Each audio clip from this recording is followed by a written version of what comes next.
psychological, psychosocial, and mental health.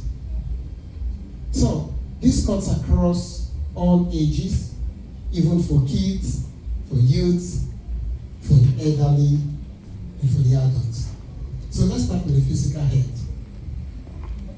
What do we do at home? Every day, each and every one of us will carry out daily activities. But how do we do that? Is it only when we are at work that we really care about our health and our safety because somebody is watching us? At home, do we take that into consideration? And there is something that is very crucial. We are not as strong as we think we are. And you are not as healthy as you feel you are. And one of the major risks we have is that the things that you cannot see have greater impact to your life and to your head more than the things that you can see. If you have pain, you have headache, it is just a symptom telling you that something is wrong. So in terms of physical health, know your capability. Nobody is a Superman. Try to take time to rest. I know the job is very busy, very heavy, but if you die, the company will find someone who will do the job better than you with lesser salary. And almost immediately. So this is very important. Physical health. What do we do with our life, our time? Take time to take care of yourself. Know your limits. Don't go to the hospital for checkup because you are sick. Go to the hospital to check at least annually to see your health condition.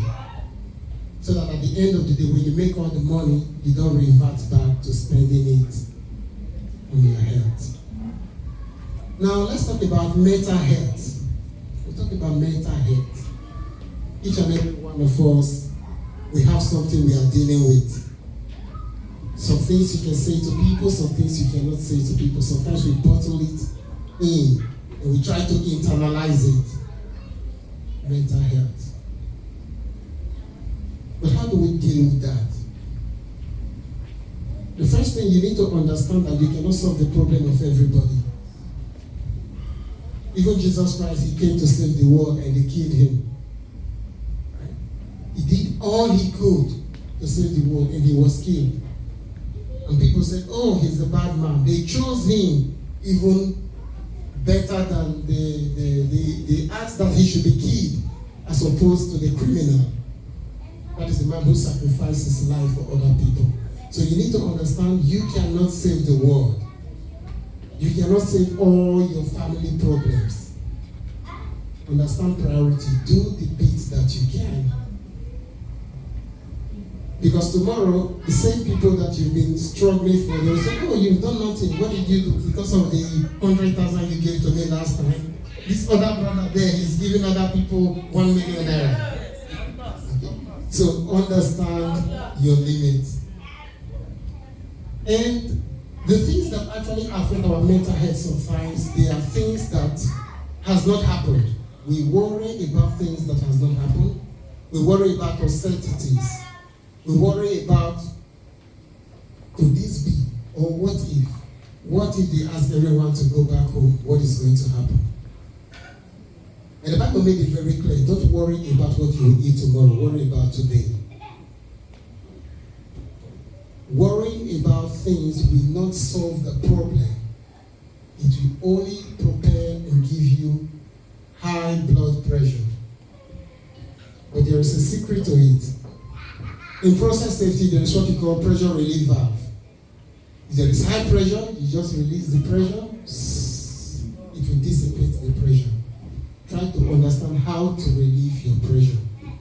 Don't overpromise and then underdeliver.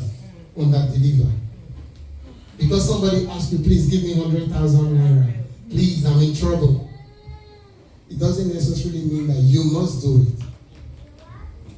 Know the limits, know what you can do, know what you can really afford. Because when we talk about mental health, it doesn't start in one day. It goes over and over time. You start to accumulate it. And the time will come that your body will no longer be able to retain it. Then we talk about spiritual health. How do we deal with spiritual things? You pray, you worship, you come to church, you rely on God, you have faith, you trust in Him, you trust in His word, you covenant with Him because you know that He is the source of everything. So when you are under stress, what do? You pray. What do? You talk to people you can talk to, you can confide in.